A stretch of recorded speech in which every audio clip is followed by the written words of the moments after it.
It began with a single, shattering moment, a whispered secret that threatened to dismantle everything I believed in. I stood frozen in the dim hallway of our home, clutching an envelope addressed in Emma's familiar handwriting. Inside was a cryptic note. "Tonight, nothing will ever be the same." That brief message, delivered before the storm of revelations, set my mind ablaze with questions.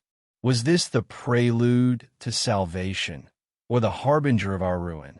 I had just returned from a long, draining day at the office when I noticed something off about the atmosphere at home.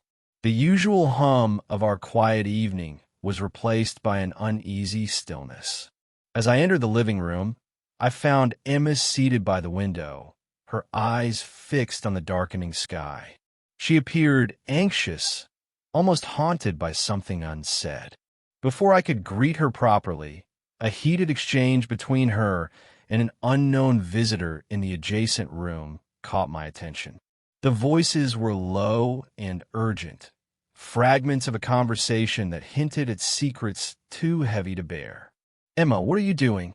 I asked, unable to keep the tremor of anxiety from my voice. She looked up abruptly, startled. "It's nothing," she replied curtly, a mixture of defiance and resignation coloring her tone. Yet, her eyes pleaded for understanding, silently begging me to trust her even as I sensed a rift forming between us. That evening, during dinner, a meal that should have been a peaceful interlude, the tension was palpable. Emma's fork clinked against her plate as she hesitated before speaking. "There's something I need to tell you," she began, her voice barely above a whisper. The words fell like shards of glass in the silence between us. I need your help with something very important, something that could change everything." I leaned in, my pulse quickening. "Change everything? Emma, what do you mean?" My mind raced with possibilities, each more disturbing than the last.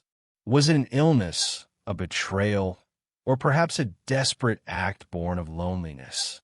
I couldn't tell. She took a deep breath before revealing the unimaginable truth. "It's about Lila," she said, her eyes darting around as if expecting the walls to listen. "Lila, my closest friend, is struggling in ways you wouldn't understand. She wants a child, and she believes that you're the only one who can help her achieve that." The words hit me like a blow to the chest, and I felt the room tilt. Lila, the woman who had always been like a sister, was now entangled in a plan that defied every moral boundary I thought I held sacred. What are you saying?" I managed to stammer. "You want me to help her get pregnant?" The absurdity of it all clashed with the raw emotion in Emma's eyes. There was no hint of jest, only a profound, unsettling desperation. Emma's voice softened, and she leaned closer. "I know it sounds unthinkable, but think about it. Our lives have been stagnant, locked in the mundane. Lila's need, her longing for a family, might be the spark that ignites something new for all of us." Her eyes shimmered with unshed tears as she continued. "I'm not asking for betrayal. I'm asking for an act that might mend the fractures between us, a way to share love and life in a way that feels right." Inside, I waged a battle between loyalty and the allure of change, a conflict that left me paralyzed. Every instinct screamed to refuse, to protect the sanctity of my marriage. Yet the tremor of curiosity and a longing for renewal nudged me toward the impossible proposition. "Emma," I said slowly, "I need time to process this. It's more than I ever imagined." She reached out, taking my hand, her grip both tender and insistent. "I know it's a lot to ask, but I believe it could be our salvation. The alternative is a life filled with regret and unanswered questions." Her words, laden with hope and desperation, echoed in the silence that followed. For hours that night, as the storm outside mirrored the turmoil within me, I sat alone in our study. I replayed every word, every glance, and every hidden expression from earlier that evening. The envelope with the ominous note lay open on the desk, a stark reminder of the night's heavy promise. The idea of participating in this act, one that seemed both an act of love and a betrayal, gnawed at my conscience. I questioned whether the promise of a renewed family bond could justify the deep fissure it would create in our marital foundation. My mind wandered back to memories of simpler times, when trust and love were unburdened by secrets. Now, with every thought, I could sense a creeping shadow of doubt. Could fulfilling this desperate wish be a selfless act, or was it a prelude to our emotional destruction? Each tick of the clock only deepened my apprehension, and the quiet of the night seemed to mock my indecision. The following morning brought no relief. Instead, I was confronted with the remnants of the previous night, a room filled with unanswered questions and the lingering weight of a choice I was yet to make. Over breakfast, Emma's silence was as telling as her earlier confession. When I finally mustered the courage to broach the subject, she merely said, "I know you're conflicted, but trust me, we can navigate this together." There was no assurance in her tone, only the desperate hope that I would choose to believe in the possibility of redemption. As the day unfolded, small, unexpected events amplified my inner turmoil. A neighbor's casual comment about unusual late-night visitors, a mysterious phone call with nothing but heavy breathing on the other end, and the unsettling feeling of being watched all contributed to a growing sense of paranoia. Each incident chipped away at the facade of our ordinary life, revealing the raw, unfiltered anxiety beneath. In one particularly jarring moment, I returned home early from work to find Emma in the midst of a hushed phone conversation in our parlor. "I promise you, everything will work out," she was saying, her voice trembling with urgency. The conversation abruptly ended when she noticed me standing in the doorway, and her eyes quickly shifted to feign innocence. But I knew that nothing could ever be as it seemed. By the end of that day, I was left with a profound, soul-crushing dilemma: to stand by the values I once held dear, or to take a leap into the unknown in hopes of rekindling what we once had. As night fell and the first raindrops began to patter against the window, I found myself once again in the study, the envelope open before me like an invitation to ruin. With trembling hands, I reached a decision that would irrevocably alter the course of our lives. "I'll do it," I whispered to the silent room, a confession to both Emma and myself at the time, for hesitation was over. In that moment, the promise of renewal overshadowed my fear, and I allowed myself to be swept away by the relentless tide of conflicting emotions. I was terrified of what this choice might unleash, yet equally terrified of living with the unending regret of inaction. Foreshadowing. As the storm subsided outside, a more profound tempest began to stir within. I sensed that this decision, made in a single moment of vulnerability and hope, was the first step on a treacherous path, one that would soon expose deep-seated betrayals, challenge the very foundation of our love, and force us to confront the unbearable truth of our own desires. The night had whispered a promise of change, but it also foretold that the most dangerous revelations were yet to come.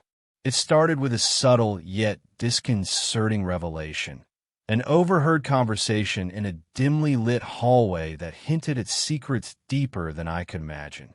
I had been passing by the study when I heard hushed voices and the unmistakable sound of Emma's soft, pleading tone. The snippet of conversation, words like risk and betrayal, sent a chill down my spine and forced me to confront the disquiet that had been festering since that fateful night.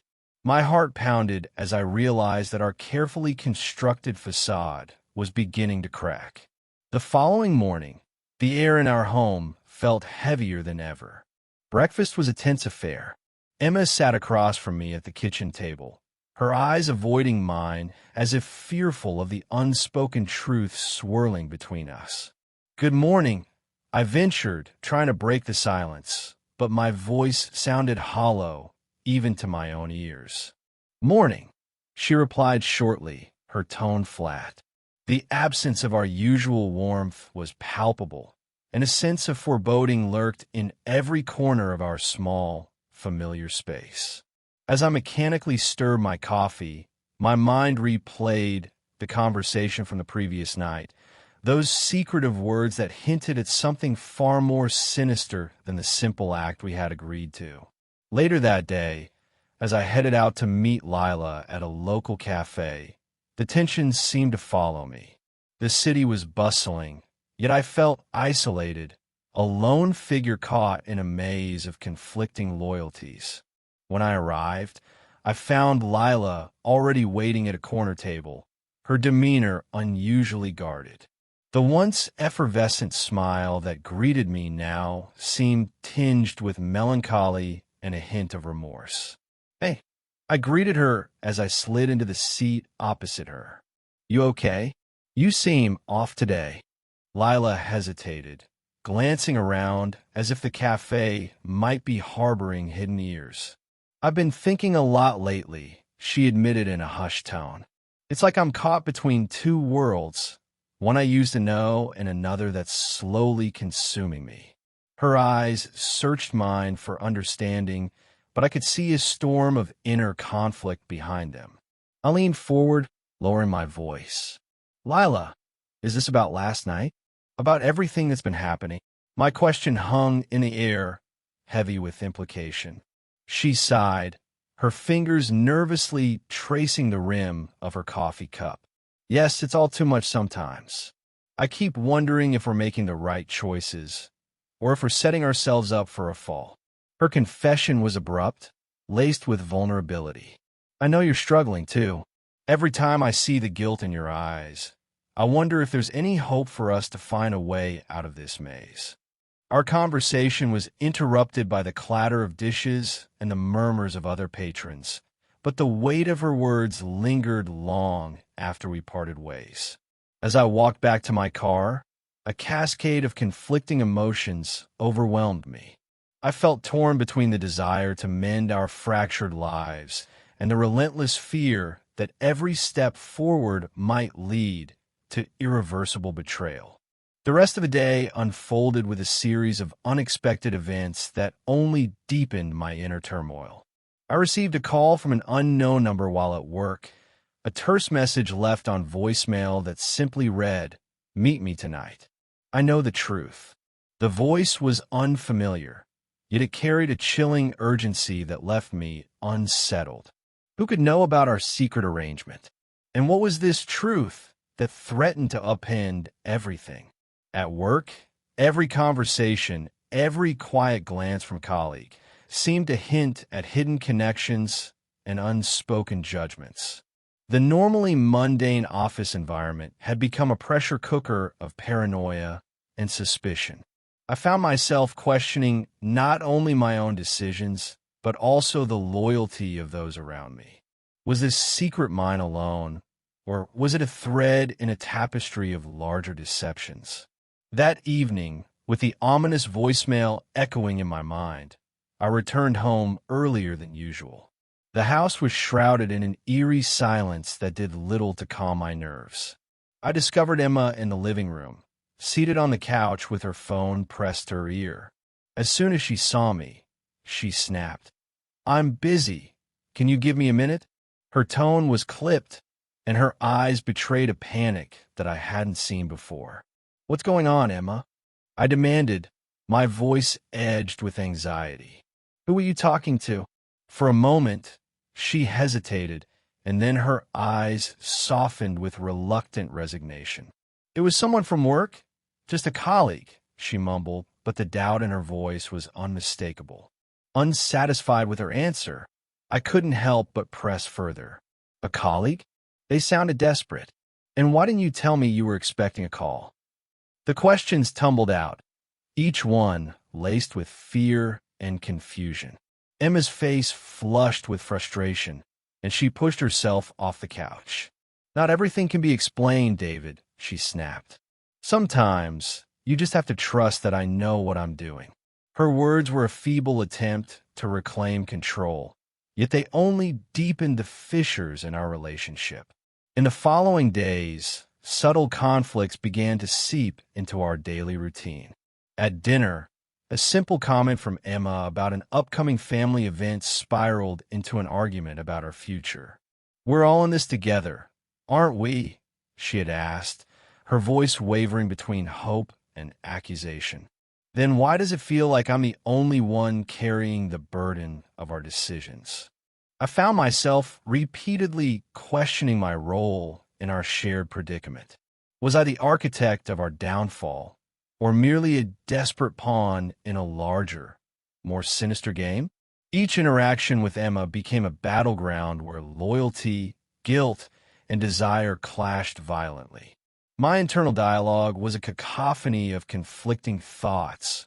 One part of me pleaded for the restoration of our former simplicity, while another part clung to the dangerous allure of a new beginning, however misguided.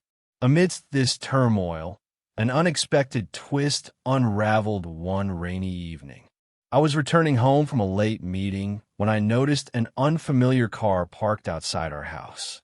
Its presence was out of place, and the way its headlights swept over our front yard set off alarms in my mind. Unable to shake the feeling of impending danger, I pulled into the driveway and peeked through the window. There, I saw Emma engaged in a furtive conversation with a stranger, a man whose features I couldn't quite place in the dim light. Their voices were low and tense, their body language fraught with urgency. I pressed my hand to the cold glass, my heart racing with both anger and disbelief. Without a moment's hesitation, I stormed into the house, my voice shaking with barely contained fury. "Who is he, Emma? What are you doing?" I demanded, unable to hide the tremor of betrayal in my tone. Emma's eyes widened, and for a brief moment, I saw a flash of something: fear, guilt, or perhaps a desperate need for escape. "David, please calm down," she pleaded, her tone frantic. "It's not what you think." But I wasn't ready to listen. "Not what I think. I saw you talking to him, in our own home," I shouted, the words reverberating off the walls. The stranger, sensing the escalating tension, quickly left, disappearing into the rain-soaked night. Emma sank into a chair, her eyes filling with tears as she struggled to form an explanation. "I can explain," she whispered, but her voice was lost amid the pounding of my heart and the storm raging outside. The confrontation left a bitter residue of doubt and anger, a palpable reminder that the ties binding us were fraying under the weight of our secrets. In the following days, the cracks deepened. Emma became increasingly withdrawn, her once vibrant eyes now clouded with a mixture of sorrow and resignation. Every whispered conversation, every furtive glance, further eroded the trust that had once seemed unbreakable. I spent long hours alone in the study, grappling with the internal conflict that now defined my existence, torn between the need to uncover the truth and the fear that any revelation might shatter what little remained of our fragile unity. Late one night, while Emma slept fitfully in our bedroom, I sat by the window watching the rain. The dark sky mirrored my inner landscape, turbulent, uncertain, and full of foreboding. The voicemail from that unknown caller continued to echo in my thoughts. I decided that I needed to act before the situation spiraled further out of control. With trepidation, I reached out to Lila, hoping that her insight might offer some clarity. We arranged to meet at a quiet park away from prying eyes. The park, usually a place of solace, now felt like the stage for an impending reckoning. Lila's expression was somber as she greeted me. "David, "I've been meaning to talk to you," she said quietly, her voice laced with a mixture of regret and determination. "There's so much I haven't told you, and I think it's time you knew the whole truth." Her words hit me like a sledgehammer. "What truth, Lila? What are you hiding?" I demanded, my voice low and tense. Lila hesitated, then spoke in a measured tone. "I never wanted things to get this far, but there's more at stake than just our agreement. I've been meeting with someone, a person who knows about our arrangement. I don't know what their motives are, but I have a feeling that everything we've done might have been manipulated from the start." Her eyes were filled with fear and uncertainty, and I could see the weight of her secret pressing down on her. The revelation was both shocking and maddening. I felt the ground shift beneath my feet as the implications of her words settled in. Had our entire decision been orchestrated by forces beyond our control? Was I merely a puppet in a grander, darker scheme? The answers eluded me, and every new question only deepened the chasm of doubt that now defined my existence. As we parted that night, the unresolved tension between us was almost unbearable. I returned home with more questions than answers, my mind racing with the possibility that every small conflict, every whispered conversation, was part of a much larger puzzle, one that threatened to upend everything I thought I knew about loyalty, trust, and the fragile ties that bind us. Standing at the threshold of our home, I couldn't help but wonder if the cracks I had noticed were not merely symptoms of our current predicament, but precursors to something far more destructive. The unknown caller, the mysterious stranger at our doorstep, and the half-truths whispered in the dark had set a course that I feared might lead us to an irreversible breaking point. Foreshadowing. As I locked the door behind me that night, the echo of Lila's words haunted me, mingling with the distant rumble of thunder. I sensed that the next chapter of our lives would not only expose more of these hidden fractures, but might also force me to confront the darkest parts of my own soul, a revelation that could redefine everything I thought I knew about love, loyalty, and the cost of betrayal. In that moment, as the rain washed over the city and the night deepened, I realized that the ties binding us were under threat of snapping completely. The web of secrets, lies, and unspoken desires was growing ever more tangled, and with every step I took, I edged closer to a truth that might prove too painful to bear. It began with a single, chilling discovery, a crumpled receipt for a hotel room tucked beneath a stack of mail on the kitchen counter. The name on the receipt wasn't mine, yet it bore an address I recognized all too well, a place Emma and I had once promised never to visit again. My hands trembled as I picked it up, the paper crackling like a harbinger of doom. In that moment, I knew our carefully hidden secrets were beginning to unravel, plunging me deeper into a labyrinth of deceit and despair. That same morning, I awoke with a sense of dread gnawing at my gut. The night had been restless, punctuated by dreams of shadowy figures and whispered threats. The early light did little to dispel the darkness in my mind. I found Emma in the living room, scrolling absently on her phone. "Emma," I said, voice tight, "we need to talk about this." I waved the receipt in front of her, each word loaded with accusation. She froze, her face blanching as she tried to mask her anxiety with a forced calm. "What receipt, David?" she asked, her tone too light for the gravity of the situation. "Don't play dumb," I snapped. "I saw it. The hotel on Maple Street. Why would your name be on that receipt?" The words spilled out in a rush, my heart pounding as the room seemed to close in around me. Emma's eyes darted away. I can explain," she stammered, the lie obvious in every syllable. "It's not what it looks like." Her evasiveness only fueled the growing storm inside me. I needed answers, and fast. As I paced the cramped hallway, the echo of our earlier confrontations still reverberating in my ears. I recalled the subtle yet ominous hints that had peppered our recent days. The hushed conversations, the furtive glances exchanged when I wasn't looking, and the sudden disappearance of phone calls that once filled our evenings. All of it had led to this moment. A dark certainty settled over me. The ties that once bound us were fraying fast, and the descent into shadows was well underway. That afternoon, unable to contain the turmoil any longer, I left the house under the guise of going to work, though every step away from our home felt like a betrayal of the vows we once cherished. The city outside seemed indifferent to my inner strife.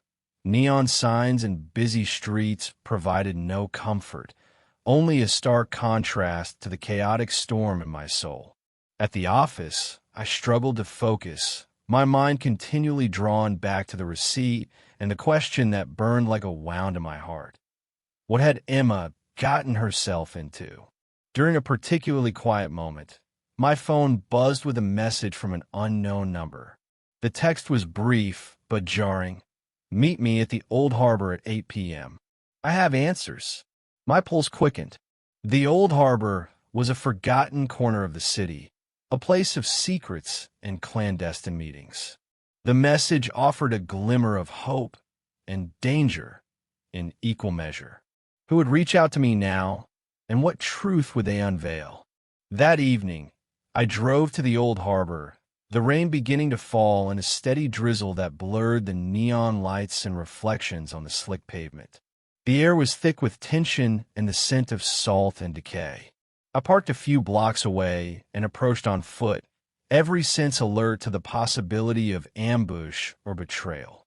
Under a flickering street lamp, a figure emerged from the shadows. It was a man in a dark coat, his face partially obscured by the brim of his hat. "David?" he asked, his voice low and gravelly. "Yes," I replied, my tone cautious yet desperate. "Who are you?"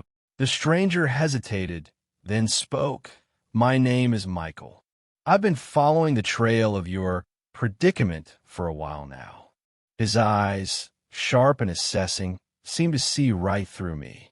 "I know about the hotel receipt, and I know there's more to this than you've been told." I felt my stomach churn as Michael continued. "Emma isn't just acting out of impulse. There's someone else involved, someone with their own agenda. And if you want to save what's left of your marriage, you need to be prepared for the truth." His words cut through me like a knife, each sentence leaving behind a scar of doubt and fear. I pressed him for details. Who is she involved with? And why didn't she tell me any of this? Michael's gaze hardened. "Emma has been meeting with a man you've never heard of, a man who claims to have connections with someone from your past. He's been manipulating events, drawing both of you into a web of deceit. And I fear that if you don't act quickly, the consequences will be dire." His tone left little room for argument. The questions I'd harbored for months now took on a new, terrifying clarity. That night, as I left Michael with more questions and answers, I felt the weight of impending catastrophe. My mind raced as I drove home, every red light and stop sign punctuating the urgency of my thoughts. Back at our apartment, I found Emma waiting in the darkened living room, her silhouette etched against the faint glow of the streetlights filtering through the windows. The tension in the air was palpable. "Emma, we need to talk," I said firmly, the earlier confrontation still burning in my memory. "I met someone tonight, a man named Michael. He said there's someone else involved. Who is he? What's really going on?" Emma's eyes widened, and for a moment I saw the conflict within her, guilt, fear, and a desperate need for redemption all mingled in a silent plea. "David, I didn't want it to come to this," she began haltingly. "It started as a way to fix things, to bring something new into our lives. I thought if we shared this burden, it might bring us closer. But then things spiraled out of control." Her words were rushed, laced with desperation. "Who is he, Emma? Who's been behind all this?" I demanded, my voice rising despite my inner turmoil. Tears welled in her eyes, and she sank onto the sofa. "It's not that simple. There's someone I met, a friend at first. He promised solutions. He said that our problems weren't just our own, that there were forces at work pushing us to this breaking point. I thought I could handle it, that I could control it. But I lost control, David, and I'm so sorry." In that moment, I saw her not just as my wife, but as a woman ensnared by her own desperate need for escape and renewal. The man Michael had mentioned was a shadow in our lives, a puppet master pulling strings we never knew existed. His influence was a force that threatened to consume everything we had built. The following days were a blur of confrontation and confusion. Emma oscillated between moments of clarity and despair. Every time I tried to pin down the truth, she would retreat into silence, leaving me grappling with conflicting emotions. At work, I couldn't shake the feeling that I was living in a nightmare, a relentless cycle of trust broken and promises shattered.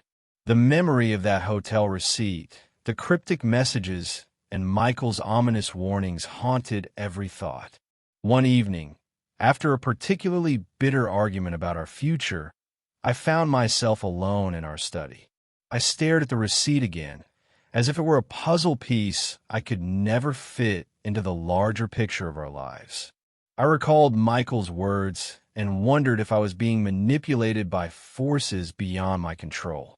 My heart ached with the weight of betrayal, not only by Emma, but by the circumstances that had led us down this dark path. In a moment of reckoning, I decided to confront the situation head-on. "Emma, if we're going to have any chance of salvaging what's left of our marriage, we need to expose this mystery," I said one night, determination mingling with despair. "I'm going to find out who this puppet master is. I need you to help me understand everything. No more secrets, no more lies." Emma's eyes filled with tears as she whispered, "I'm scared, David. I never meant for any of this to hurt us." Her voice broke under the strain of guilt and regret. Yet for the first time in weeks, I saw a flicker of resolve in her gaze, a willingness to face the painful truth head-on. The next day, as the tension between us simmered beneath a veneer of forced normalcy, I embarked on my investigation. I began retracing Emma's steps, discreetly contacting old acquaintances and checking records that might shed light on her mysterious meetings. Every lead I followed seemed to deepen the enigma rather than resolve it. I uncovered fragments of conversations, half-truths whispered in darkened corners, and hints of an intricate network of deceit that connected to our own past.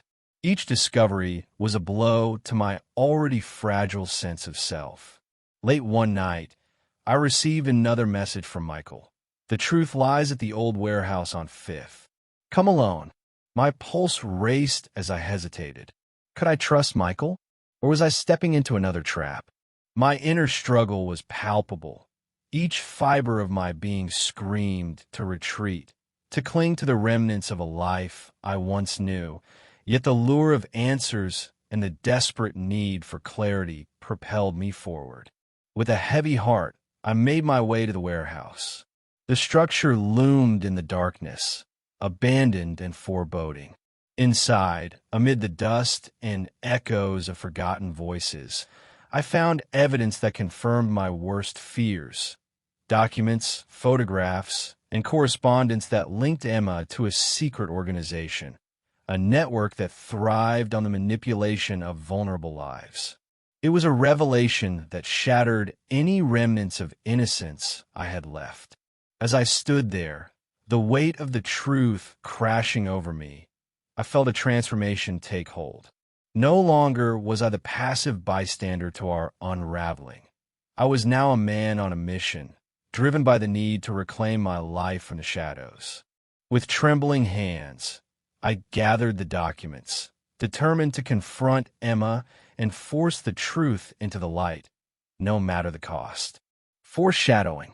Back in the dim light of our living room, as I prepared to reveal what I had uncovered, I sensed that the coming confrontation would mark the point of no return. The descent into shadows was complete, and every step forward promised to tear away the final shreds of trust and loyalty that once defined our union. I knew that the next chapter would force us all to confront not only the external forces that had manipulated our lives, but also the darkest corners of our own souls, a reckoning that would forever alter the course of our destiny.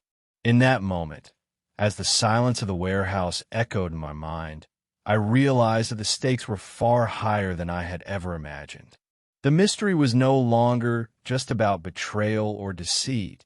It was about reclaiming my identity and confronting a truth that threatened to consume us all. The night was a maelstrom of fury and silence. I stood at the threshold of our dimly lit apartment, my hands still trembling from the evidence I had gathered. A single, explosive photograph in my hand, a snapshot of Emma and the mysterious man sharing a heated, secretive embrace, had shattered the fragile veneer of our marriage. In that moment, everything changed. I had finally seen the truth laid bare before me, and it was more devastating than I could have ever imagined. Inside, the tension was palpable.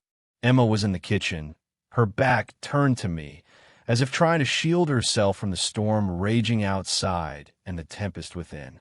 "Emma," I called out sharply, the sound echoing in the silence. "We need to talk now." Her head whipped around, eyes wide with a blend of fear and resignation.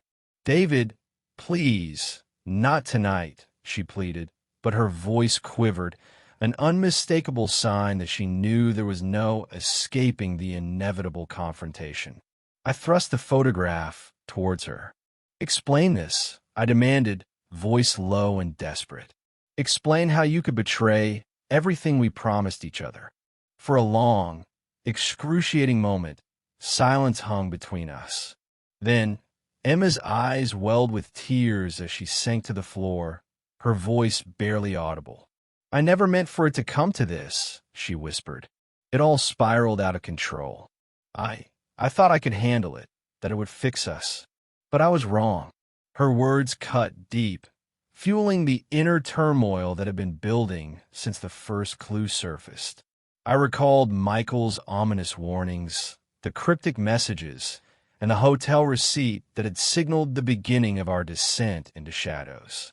The betrayal wasn't just about the physical act. It was the unraveling of every promise, every shared dream, and every moment of trust that had once defined our lives. "Who is he, Emma?" I demanded, my voice cracking under the weight of my emotions. "Who is this man who's been orchestrating our misery?" Emma hesitated, swallowing hard before speaking. "His name is Marcus," she finally said, her voice thick with regret. "Marcus, he claimed to have solutions, a way to resolve our problems, to make everything better. I believed him. I thought if we could just fix things, if I could bring you back to me, everything would be all right." Her confession was a desperate attempt at absolution, but it only deepened the chasm between us. So all those nights of secrecy, the whispered phone calls, were they all part of Marcus's plan? I asked bitterly. Was I just a pawn in his twisted game? Emma's tears flowed freely now. "I was scared, David. Scared of losing you. Scared of feeling alone. Marcus promised that his involvement would bring us closer, that our secret would be a bridge, not a barrier. But I was wrong, so terribly wrong." The raw emotion in her voice, the palpable regret, and the undeniable truth of my own heart shattered the last remnants of denial. My inner struggle, the battle between clinging to the past and the need to confront this new, painful reality, was now over. I was forced to face the consequences of every decision, every moment of weakness. In the days that followed, The apartment became a war zone of shattered illusions and bitter confrontations. Emma and I sat across from each other at the kitchen table, the photograph between us like an unyielding specter. "I don't understand," I said one evening, voice heavy with both anger and sorrow. "How did we allow this to happen? How did you let Marcus in?" Emma's gaze dropped to her trembling hands. "I lost myself, David," she admitted softly. "I thought that by stepping outside the bounds of our marriage, I could fill a void. I thought that if we shared the burden of our pain, our lives might regain meaning. But in trying to save us, I only brought us further down." Her confession was a knife to the heart, a painful reminder that even the most desperate attempts to heal can sometimes lead to deeper wounds. And yet, in that moment, I realized that the real revelation was not merely the betrayal itself, but the profound complexity of our emotions. We were both victims and perpetrators in a tragedy of our own making. That night, as I sat alone in the study, the weight of the shattering revelation pressed down on me like a crushing force. I replayed every conversation, every subtle hint, and every desperate plea in my mind. The choices we had made, driven by fear, loneliness, and a misguided hope for redemption, now seemed like the strings of a marionette show, each movement orchestrated by unseen hands. The following day, I made a decision that would alter the course of our lives forever. I called for a final meeting, one where Emma, Marcus, and I would confront the tangled web of deceit together. The setting was a stark, empty conference room in an old building on the outskirts of the city, a neutral ground that symbolized the harsh reality we now had to face. When Emma and Marcus arrived, the air was thick with tension and unspoken dread. Marcus, a man of quiet confidence and cold precision, glanced around the room as if assessing the damage he had wrought. "I assume we're here to talk," he said evenly, his voice devoid of the emotion that now consumed us all. I stood up, addressing both of them. "We need to understand why this happened. Why did you, Marcus, involve yourself in our lives? And Emma, why did you let this happen?" My words were not just accusations. They were a plea for truth, for clarity in the midst of chaos. Marcus's eyes narrowed slightly. "I didn't force anyone," he replied calmly. "I merely presented an opportunity. The choices were always yours to make." His words, meant to deflect responsibility, only served to underscore the cold, calculated nature of his involvement. Emma's tears fell silently as she struggled to find the words to explain the unbearable. "I made a mistake," she said finally. "I thought I could fix her broken pieces, but I only made them shatter further. I was lost, and Marcus, he promised that he could help me find my way back. I now see that I was deceived." The confrontation escalated, voices rising in a cacophony of anger, sorrow, and desperation. I found myself caught in the middle, torn between a lingering love for Emma and the searing pain of betrayal. The room became a battleground where the past and the present collided, a desperate fight for redemption, understanding, and perhaps a way forward. In the midst of the chaos, I made a choice. "Enough," I said firmly, my voice cutting through the turmoil. "We cannot change the past, but we can choose how we move forward. I want the truth. No more secrets, no more lies. Emma, Marcus, if we are to have any chance of healing, we must all confront the consequences of our actions head on." The air hung heavy with silence as Marcus and Emma exchanged glances. For a moment, it seemed as though time itself had stalled, each of us suspended in the gravity of the moment. Then, in a tone that was both resigned and resolute, Marcus spoke. "The truth is, we were all complicit. This isn't just about a betrayal. It's about the choices we made when we felt abandoned by our own lives. I saw an opportunity, and Emma took it, hoping to mend what she thought was broken. But the reality is far more complicated. His admission was a final, shattering revelation, a confirmation that none of us were innocent. The web of lies, manipulation, and unmet needs had entangled us all, leaving us to face the harsh light of truth. As the meeting drew to a close, the lingering suspense was undeniable. I knew that what we had uncovered was merely the beginning of a long, painful journey towards understanding and, perhaps, forgiveness. The ties that once bound us were now irrevocably torn, and the question remained, could we ever rebuild what was lost? Foreshadowing. In the final moments of our confrontation, as the echoes of our voices faded into a heavy silence, I sensed that the ultimate reckoning was yet to come. The revelations of this night had set in motion a chain of events that would force us all to confront the darkest corners of our own souls, a journey that promised both redemption and further despair. As I left the room that night, the weight of our choices pressed upon me, and I knew that the road ahead would be fraught with more secrets, more betrayals, and ultimately, the shattering revelation of what it truly means to love and lose.